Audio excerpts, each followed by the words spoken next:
Audio Jungle.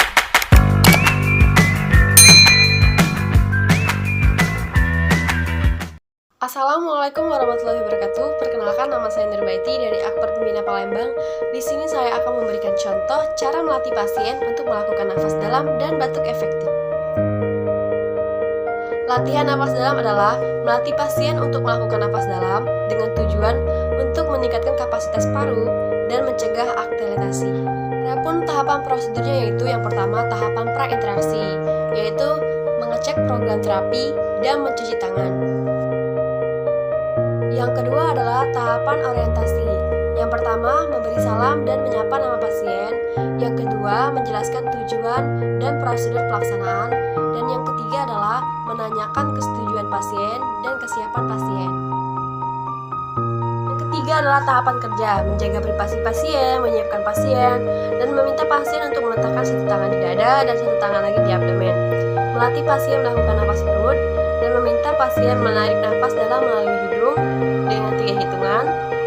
Lalu, usahakan mulut agar tetap tertutup dan meminta pasien merasakan mengembangnya abdomen. Meminta pasien untuk menahan nafas dalam 3 hitungan. Lalu minta pasien untuk menghembuskan nafas dengan hitungan ketiga lewat mulut dengan bibir seperti meniup. Lalu minta pasien merasakan mengempisnya abdomen. Dan tahapan yang terakhir adalah merapikan pasien.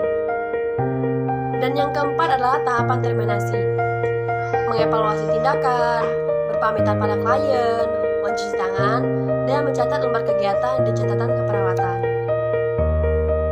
Contoh latihan napas dalam untuk pasien. Yang pertama, letakkan satu tangan di dada dan satu tangan lagi di abdomen. Lalu tarik nafas hingga hitungan ketiga, lalu tahan. Usahakan mulut agar tetap tertutup. Lalu hitungan ketiga, hembuskan nafas melalui hidung dengan bibir seperti meniup. Lakukan sebanyak 3 kali hitungan. Batuk efektif. Batuk efektif adalah latihan mengeluarkan sekret yang terakumulasi dan mengganggu saluran nafas dengan cara dibatukan. Tujuan dari batuk efektif adalah yang pertama, membebaskan jalan nafas akibat akumulasi sekret. Yang kedua adalah mengeluarkan sputum untuk pemeriksaan diagnostik labor. Dan yang ketiga adalah mengurangi sesak nafas akibat dari akumulasi sekret. Prosedur tahapan. Adapun alat yang harus kita siapkan adalah yang pertama kertas tisu, kedua bengkok, yang ketiga perlak atau alas, yang keempat sputum pot yang berisi cairan desinfektan, dan yang kelima adalah air minum hangat.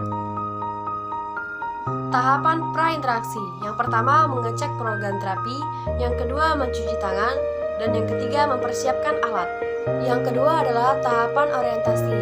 Yang pertama memberi salam dan menyapa nama pasien, yang kedua menjelaskan tujuan dan prosedur pelaksanaan, dan yang ketiga adalah menanyakan kesetujuan pasien dan kesiapan pasien. Ketiga adalah tahapan kerja, menjaga privasi pasien, menyiapkan pasien, dan meminta pasien untuk meletakkan satu tangan di dada dan satu tangan lagi di abdomen.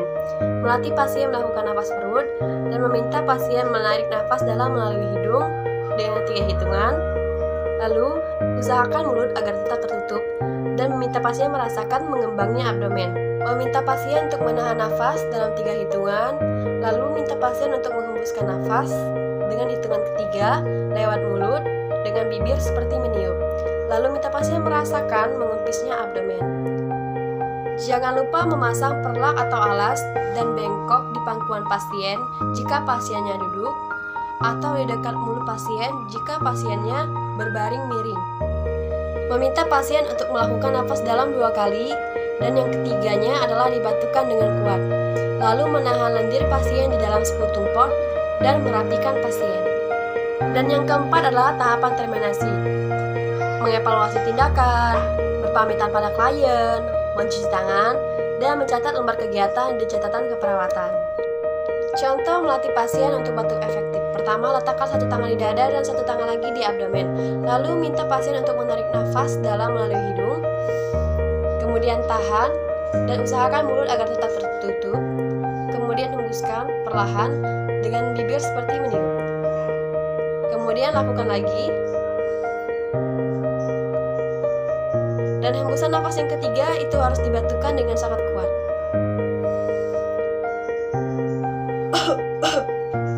Seperti itu caranya.